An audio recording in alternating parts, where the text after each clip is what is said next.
So, you read the title, and the answer is pretty simple, right? Squidward lives for the chaos, he secretly loves SpongeBob, or he's looking out for him.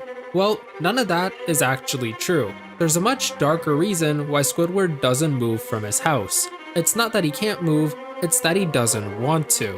And once you realize why, you'll never see Squidward the same way again.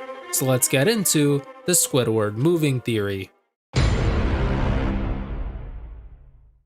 So it's not exactly a secret that Squidward doesn't like his neighbors very much. Whether it be SpongeBob or Patrick, he hates them so much that he'll do anything just to get away from them. In the past, he's tried to put up walls, fences, and all sorts of things. But there's just one thing he hasn't done yet: move away. If he hates them so much, shouldn't he want to leave?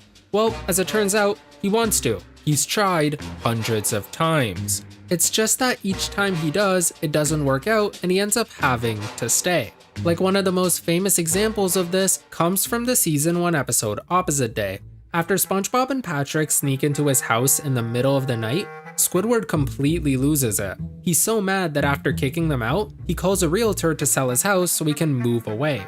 The realtor likes his house and is pretty interested in the deal, but there's just one problem: his neighbors. The realtor mentions that she's seen a lot of deals fall through because of bad neighbors, and so she needs to see his house and his neighbors. Realizing that if the realtor met SpongeBob he'd never be able to leave, Squidward did something pretty smart. He made SpongeBob think it's opposite day. Because of that, SpongeBob started acting the complete opposite of his normal self. And for a while, this was working really well, until it stopped. By the end, everyone thought that they were Squidward and the deal ended up falling through. It got so bad that when Gary pretended to be Squidward, the realtor crashed out and ended the deal. So that's why Squidward can't move, right? He can't sell his house so he doesn't have the money to leave. Simple. Well, that would be true if Squidward had a money problem. Because as it turns out, while he may not have had the money to move this time, there are a lot of other episodes where he has more than enough. Like in the season 2 episode Squidville, he would use his own money to buy a new house. After SpongeBob and Patrick used their new reef blowers to destroy Squidward's house, he once again said that he was gonna move away. But this time, he was serious, and he ended up moving to Tentacle Acres. Now here's a question for you. If Squidward's whole problem is that he doesn't have the money to move, how did he move in this episode?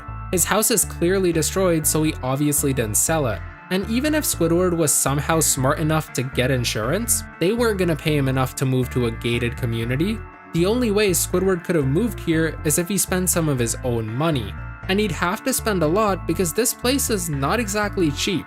I mean, in the episode, Squidward doesn't even go to work once. The community has so many facilities that Squidward had to have spent some serious cash just to get in there. But this wasn't the only time Squidward would spend a lot of money on a house. In the season 12 episode Pat Hart's Squid, Squidward's house, once again, gets destroyed. Instead of taking this as a sign to move away, he instead moved in with Patrick.